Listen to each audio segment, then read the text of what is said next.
Welcome back to another video right here on Free Will Photos. Today we are going to be creating a black and white image inside of ON1 Photo Raw. I'm going to kind of talk through the intricacies of making the black and white. I know I've done a lot of tutorials about black and whites in the past, so this one will be a little bit more in depth and talking through what I think about and what I think that maybe you could think about when you're creating black and whites. Now, before we dive too deep into the content, if you want to learn how to use ON1 Photo Raw with your images and get a workflow that works with your mindset and your ability, then consider signing up for a coaching call down in the description box below. And I'll walk you through building your own personal workflow for editing images so that way you can grow faster in the software. Now, if you want to pick up a copy of ON1 Photo Raw, consider using a coupon code FreeWillPhotos20. It'll save you some money at checkout, and I make a small commission every time you use that coupon code, but that's at no extra cost to you. Now, let's go ahead and jump into creating the content. Here we are with a photo that I got off of Unsplash, so not my image, but it's already pretty decently exposed. And the reason why I gravitated towards turning this into a black and white is because of the tonal range that's already present in the image. If you look at the histogram, you can see that a lot of the information is over here in the shadowed areas, and then it kind of just fades out to the highlights. And you can see that all of this would be in that darker range. Even the rope has a lot of shadow on it. And then there's just like this kiss of light that's coming over, with most of it being focused right here in this area. Light makes black and white images that much more interesting. And the way that I am seeing this image is the separation between this bright area and this dark area. That's how I see the image, and that's why I gravitated towards it. So when you're photographing in with the intent of editing in black and white, I do recommend that you look for those types of contrasts in your scene, because if everything is lit evenly, it usually doesn't work out well for black and white. And also, the colors are contrasting. I have a light color here against a darker tone or a darker color here. And then of course this little anchor piece, or this tie down, is also similar to the color that's over here on the walking path. So let's go ahead and get editing with this image now that you know all of that. So the first thing that I do whenever I edit black and white images before I touch any of the tones is I like to just add the black and white filter. This gets rid of all of that saturation and gives me essentially the blank canvas that I need to visualize what's happening with the image overall. All right. So I also pull around on these sliders here for the red, yellow, green, aqua, blue, and magenta. The reason I move these sliders is because these colors are represented somewhere in this black and white or this grayscale render. And what I think is happening is a lot of information is probably in the blues. As you can see, when I pull this to the left, lots of the blues get darker. And when I pull this to the right, the blues get brighter. All right. And this is going to have a very similar response, or all of these sliders work in the same way, just for the color that would have been represented had this image been left in color. Okay.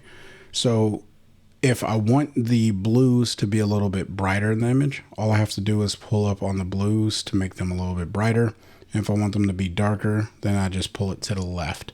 Now, depending on the type of black and white image you are trying to create, you will go in a different direction.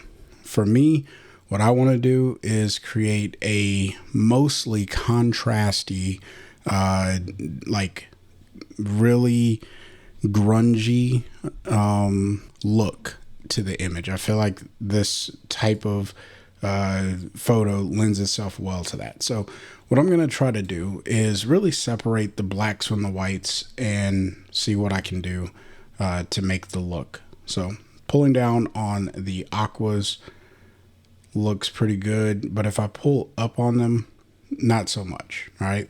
And honestly, it could be that simple of how you make your decisions on what you modify in your own images. Now, I know that there's a little bit of yellow, and it's going to be mostly in the highlights from what I understand. If I pull this to the right, you can see what's happening in those brighter areas. And if I pull it to the left, you can see what's happening. What I'm going to do is pull it to the right because, again, I want to separate those tonal values. Now, I'm not sure if there's any magenta. If I pull it to the left, you can see nothing's getting darker or brighter. So I always just, if I can't see it, I like to reset those sliders. And then I don't think there's any greens in this image, so I'll just reset that as well. And there might be some red. Yeah, there's red in the highlighted areas. So I would probably pull this up. All right. Now, there's a few other things that you could do when it comes to the response of building your black and white. I'm going to go ahead and reset this. I could click auto off. And what this is going to do is it's going to read the colors in the image, and then it's going to give me a auto response or auto color correction, if you will, to make the black and white look as good as it can. And this usually does a really good job. So if you don't want to fiddle around with sliders, or if you just want a really, really good starting point when you use the black and white filter, then consider clicking this auto on because it really does a good job. I'm going to turn that off. And if I turn it off and on, you can see it looks like it didn't really do anything. But I can see the subtle changes. It may not come through on YouTube, but this is one of those more subtle type of features. Now, the other option that you have, and we'll come back to this little picker tool, but the other option you have is the channel mixer. Now, the channel mixer is a ton of fun for me because I just like to pull this thing around, and I like what this looks like when I have it all the way down to 0. And then as I pull it up, you'll see that it's like the band just changes over how it's being filtered, all right, or how it's being generated. And this reminds me of those color filters that would be used on black and white photography to kind of block out or enhance certain colors to make them brighter or darker in the black and white render. All right. And that's what I would do with the channel mixer. If I was like, I kind of want to get one of those filter looks, this is where I would come and just mess around with it. Like, this probably looks pretty good for me. I like what's going on there. Now, the last way that you could modify your black and white, lots of options, and I told you this is going to be a little bit more of a deep dive, is this color picker. So when I click that, what it allows me to do is select an area in the image and then just pull it left and right. And you could see that it selected the blues. So if I know I want this area to be darker, I just click over there, click and drag, it's now darker. And then if there's an area that I want to get brighter, I can click right here and then I pull it to the right and it gets brighter.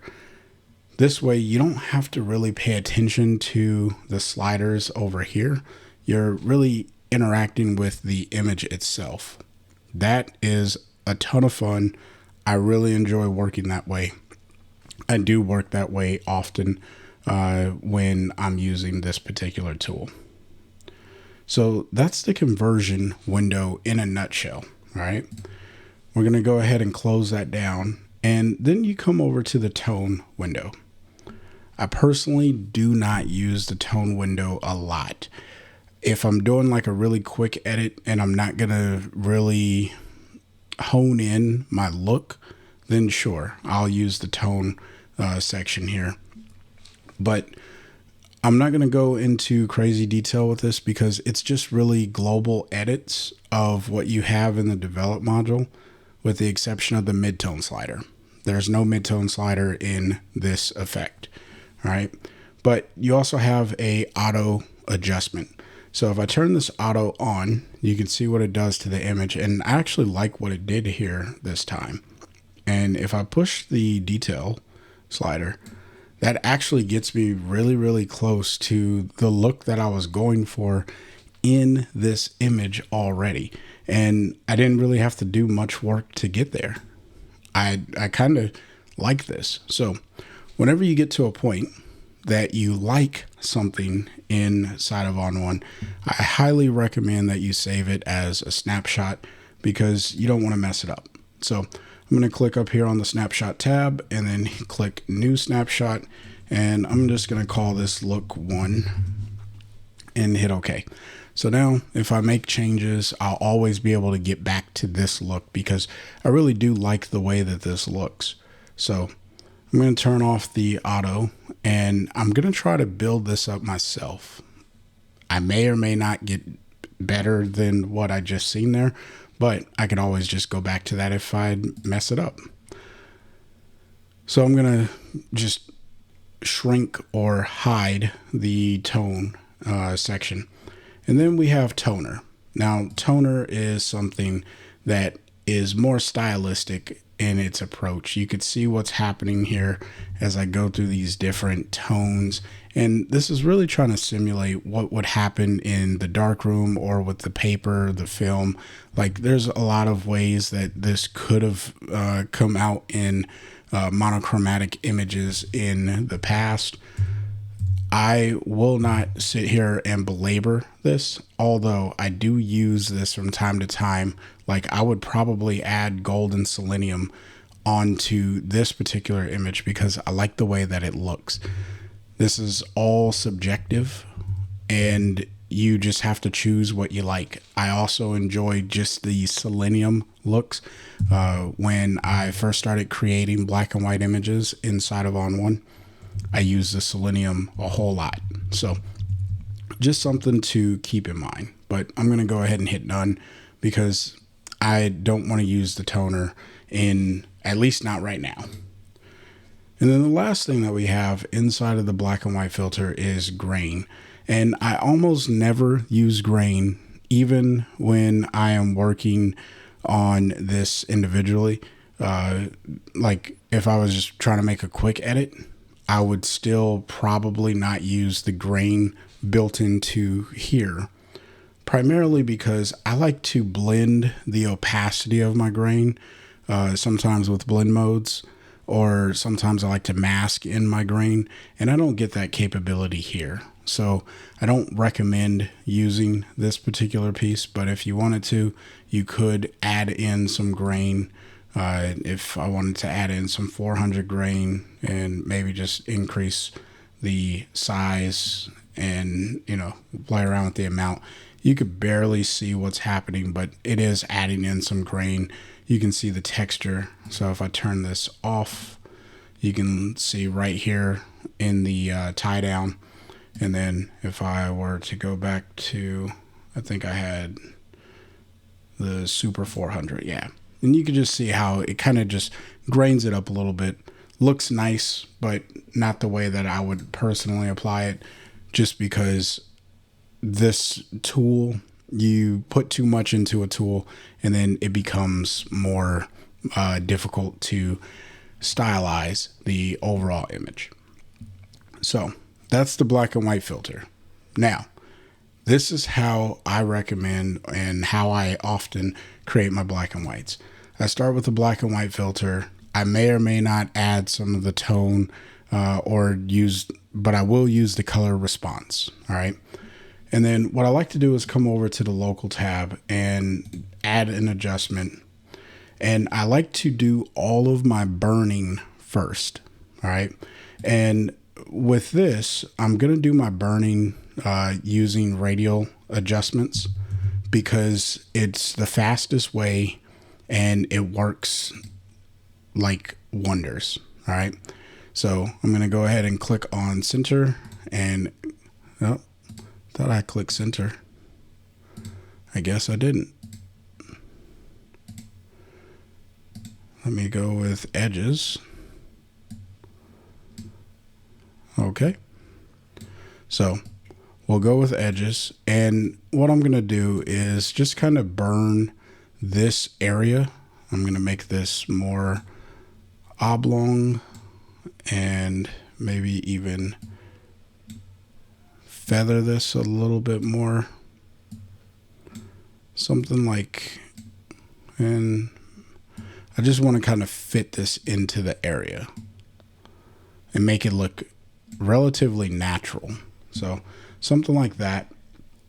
And it's a little too strong, so I'll pull it down to about -55. Every image is going to need something different. And then I like to contrast just a little bit. And you can see it just made like a dark spot there. All right. And then what I'll probably do over the top here is I'm going to add in an additional adjustment, and we will grab the masking bug, click on linear top. We'll rotate this around. And now that I have that on there, I'm just going to go ahead and pull back a little bit.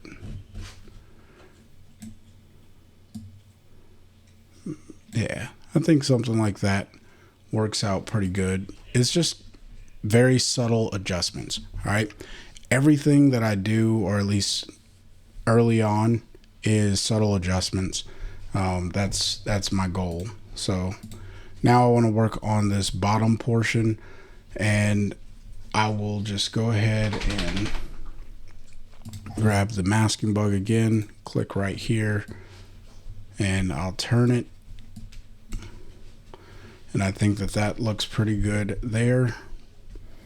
And then of course, I want to kind of I want to like narrow in the sunlight into this area. So I'm going to grab another linear gradient, and I'm going to go with linear bottom this time. Click right here. We'll rotate it around. And then this one, I want to fade pretty large over the entirety, or a large portion of the image. All right. So if I turn this off and on, you can see it's just darkening down this corner the most, but it's also darkening down some of this other space here.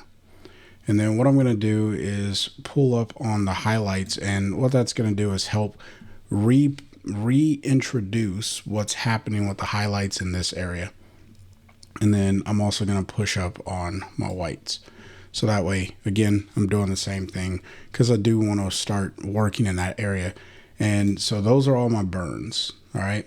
Now, I should be relabeling these so that way I keep up with all of my burns, but I'm not going to do that for the sake of the tutorial. Just know that that is something you should pay attention to. So now I'm ready to do my dodging. And the way that I do my dodging is really with shadows and highlights. I also use whites. All right. And what I'm going to do is just paint ever so slightly over these brighter areas. All right. And I don't do all of the bright areas. I only do some of them, because what I want to do, and I'm actually working with a low opacity here, just realized that. So let's pull that back up.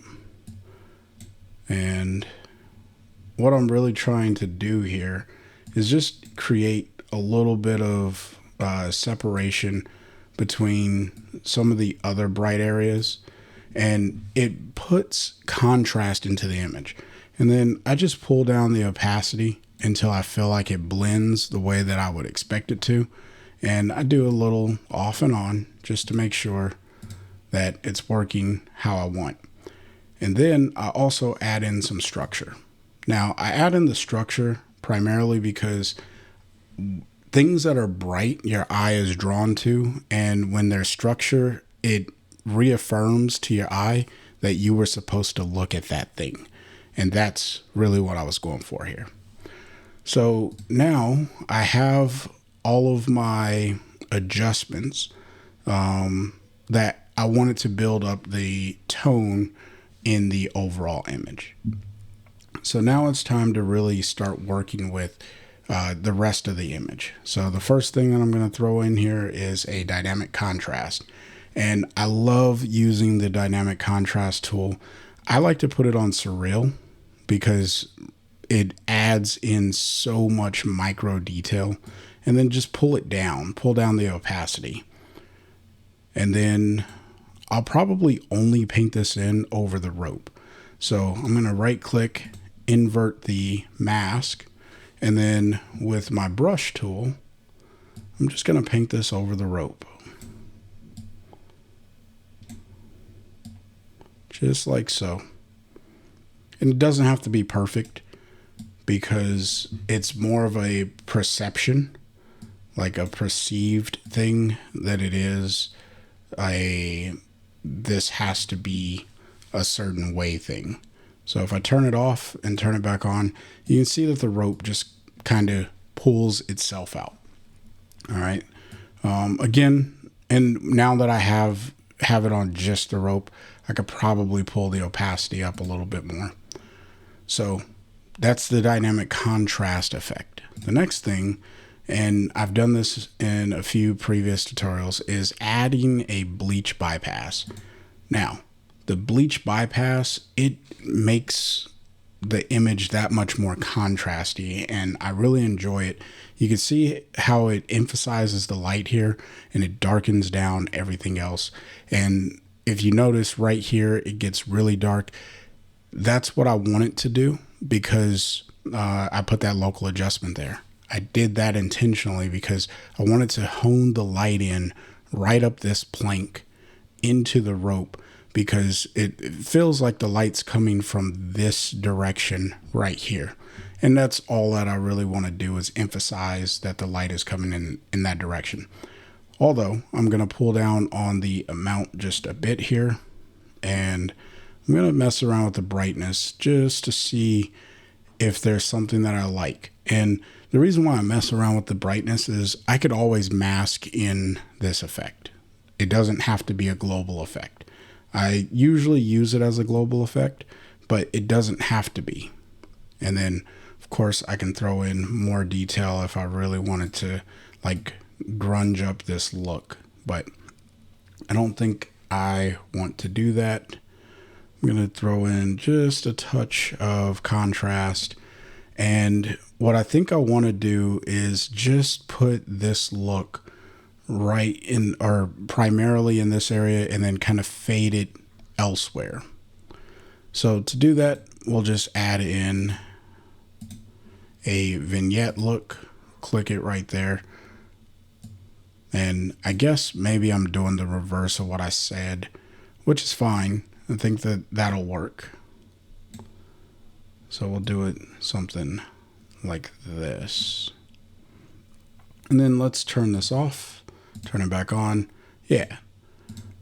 And what it's definitely creating a vignette look, which I'm good with. But I need to start working with this light and enhancing it a little bit more. So let's go ahead and try an HDR look. Yeah. Now, of course, I'm going to go with natural. I think I was already on natural and too much detail. We don't need all that. And then I'll pull the compression back down. Yeah, compression can come down because I feel like this looks way better with the compression down. And let's see what we can do with the highlights.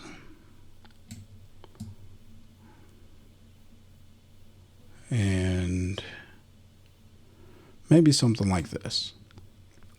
Now, if I turn this off and turn it back on, you can see it's more of like a brightening effect to the overall image, which we did all this work to make things dark. I don't want to make everything dark. I just want to focus in on the light that's happening right through here. So let's see if there's a blend mode that will help us get this to look better. So we'll come up here to blending, and I should be, yep, I'm on the right thing. And we'll just kind of cycle through these. Now this looks really cool. Not quite what I want to go with, but it does look cool. And you know, blend modes are a ton of fun to play with. I play with them often just to see what I can create. And I like what's happening here. I'm getting that darkening effect. So the soft light is probably the one that I'm going to go with. I think that hard light is also working quite well. But I feel like soft light is the one that's getting me the look that I was expecting. So I'm going to go with soft light. And it's obviously really strong now of an effect. So I'm just going to pull back on the opacity to about 55%. So turning this off and turning it back on, you can see it just kind of focuses the light into this area and everything looks that much better. So here's the before, just so we remember that we did start off with a color image. And here's where we have come to so far. Now, the final touches are all subjective, but I told you that I like to add in grain. So what I'm going to do is add in a little bit of grain by coming over here to film grain. And this is its own filter. And I'm going to add in maybe about some 400 grain. And we're going to actually zoom in on this part right here and take a look at how this is getting applied. So we have some Ilford 400. So if I turn this off, turn it back on, it's very, very subtle, but it adds a little bit of like that film look. And whenever you add in that film look, it kind of makes the image look a little bit more personable and relatable and genuine, authentic, right? Lots of words that I'm not sure if they resonate with everyone, but for me, I like to add in the grain just so I can do that. All right. And for this image, I don't think it needs to be masked because all of the information is really coming through right here. So I think we're good to go. Now, let me take a look at our levels. Hold down the J key. So I'm not popping my whites, just a little bit here. So what I'm going to do is come over to develop, tone and color, and I'm going to hold down the J key and I'm just going to push my whites because I don't plan to print this image and I want a true black and white, something that's a little bit more, like I don't mind burning certain parts of the image. Like this to me looks good. I think that looks good. Okay. And then the final thing for this particular image is going to be a border. And whenever I add the border like this, it cuts off the image. I do want a thicker border. So what I'm going to do is pull on the fit image until I get the image inside of the border that I created, which I think this is probably right where it belongs. So now I have my final version of the photo inside of a border, the way that I like to have it whenever I create a black and white of this type. And I really like what I got here. So hopefully you found some value in the content. If you want to learn how to do this for yourself and get one-on-one coaching, don't forget about the link in the description box below. If you want to save some money whenever you shop over at the ON1 website, consider using my coupon code FreeWillPhotos20. And if you want to see more content about editing photos, click the playlist on the screen now. Until next time, I want you to stay inspired and keep creating. Peace.